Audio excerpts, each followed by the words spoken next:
So welcome back. This is video number 3, and as you know, in the previous video I discussed on how to break things down category wise and subcategory wise. What I recommend that you do before you move to this video is try to accomplish some writing down those tasks and categorizing those things, because it's just going to make life a lot easier and be able to implement what we are trying to teach you. So in video number 3, we are going to talk about defining your priorities, and I'm going to help you do that by showing you a time management matrix. So time management obviously is not exactly the same thing as productivity. However, they do go hand in hand, and by applying and combining the two, they can actually help you out. So what I really want you to do is take a look at what we discussed in the previous video. And as you can see here, we have different priorities such as urgent and important, not urgent but important, urgent but not important, and not urgent and not important. Now, while that might seem a little bit confusing right now, that'll make a lot more sense in just a minute. And then on the vertical, we have important and not important, and then the horizontal part of it, we have urgent and not urgent. Now, I'm going to break these up into sections, so it's going to be making a lot more sense in just a minute. So let's take a look at the urgent and important, because that's probably the most important thing out of all the lists of to-do lists and the tasks and the projects and everything like that. That is the most important thing that we need to get down. So these are categorized as deadlines, basically things that have a certain time that you have to get things done. Emergencies, and these emergencies might come up unexpectedly, so we have to be ready for them. And then, of course, quick wins. And quick wins may not be expected, but they might be something that will help us push us through further and further on. But they're unexpected, so we do need to be aware of them.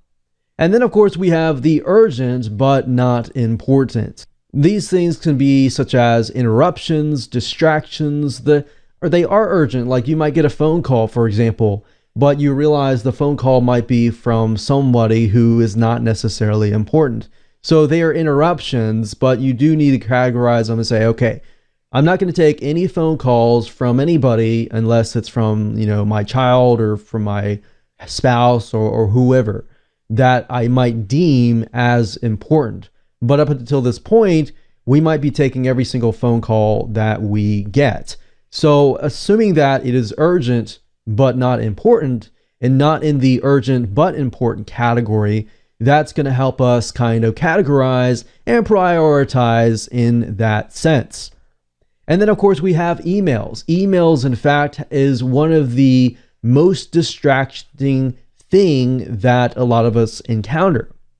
They did a study and they found that a lot of people tend to spend most of their time on emails, on help desk tickets, on support, on the phone, any types of communication. And because of that, and we deem it as urgent and important, we are not able to get things done as quick as possible. But are we able to prioritize that, and we put that into the urgent but not important, and we figure out, okay, most emails are not important. I'm not going to take any of that until I get this task done that is urgent and important. Then guess what? You're going to get things done quicker.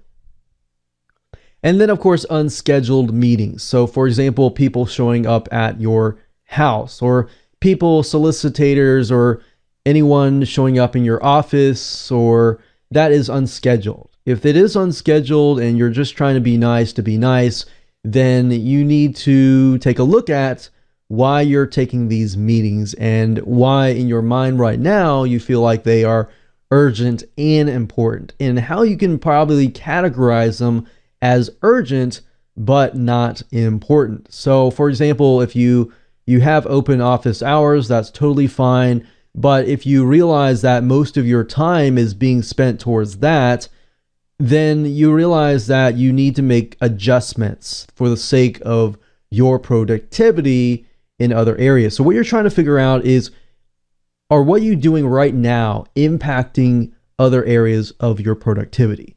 Because if they are, you will need to make those changes. But you're not going to really know that unless you begin to prioritize. So that brings us to the not urgent but important. So a lot of times, things that are important tend to not really show themselves like in your face.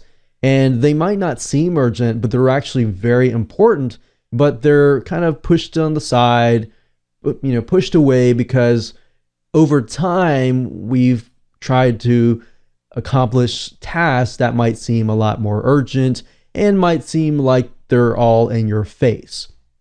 So such as major projects and success plans, relationship building, and health.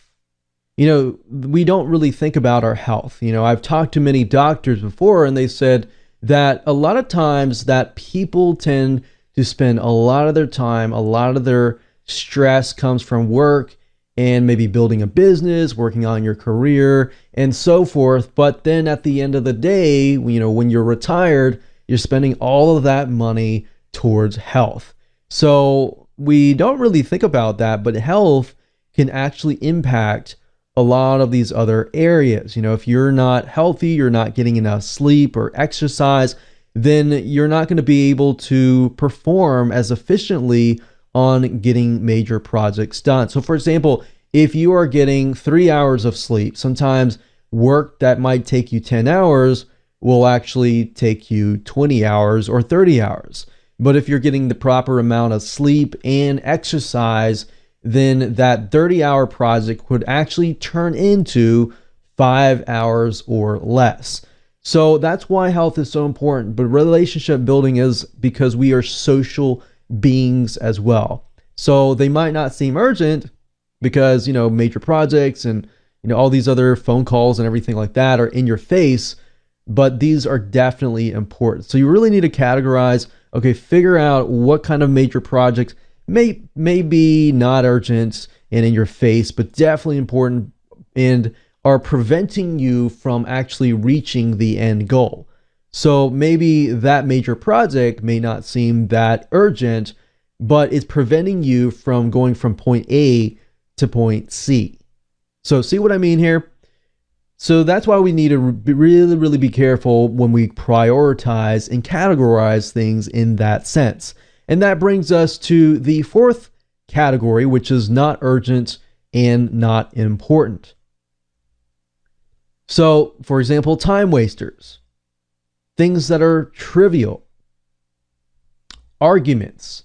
You might see something that's in your face. And sometimes as human beings, we feel like because it is in our face that we must solve it right away. Or if somebody is screaming to get our attention, then and it seems urgent and really important, but it really isn't. So that's why you really need to sit down and write down, put it in a piece of paper, create a cross, and then show what we showed earlier. So not important and urgent, and so forth and so on. So if you need to go back to the beginning of the video and write down that matrix in that cross with the 4 different quadrants in it, feel free to go and do that. So once you've gotten to this point, you will have realized, aha, so now I know that even though, Larry here has been screaming at my face or calling me constantly, I realize that he is not really that important in compared to my other to-do list. But you're not really going to know that unless you begin to prioritize and write it down. So writing it down on a piece of paper will actually help you better than typing it into your iPhone. But that option is there because it's better than nothing. So in the next video, we are going to move on to video number 4, and I'm going to talk about how to schedule and create your to-do list.